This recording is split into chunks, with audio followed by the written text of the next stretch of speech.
Thank you, Mr. Presiding Officer. Sir.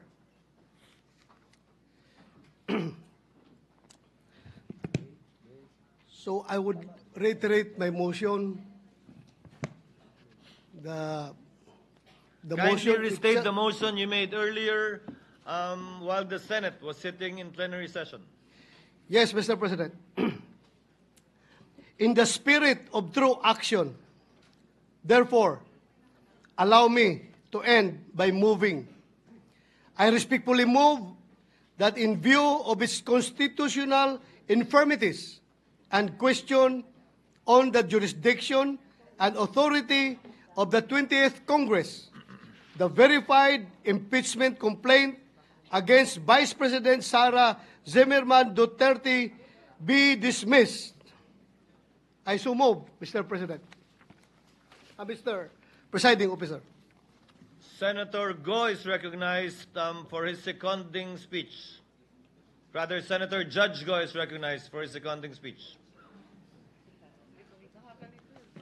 Mr. Presiding Officer, I just wish to give my remarks and second the motion of Senator Judge Bato de la Rosa. I agree with the motion of Senator Judge Bato. Ang gusto nating kalabasan ng paglilitis na ito ay hustisya, hindi politika.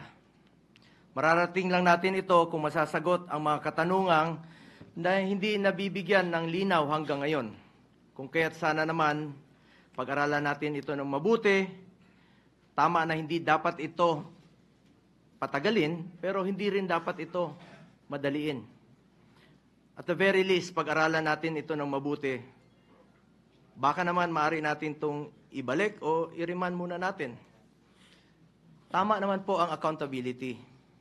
Huwag lang pong politikahin. May tamang proseso ang impeachment.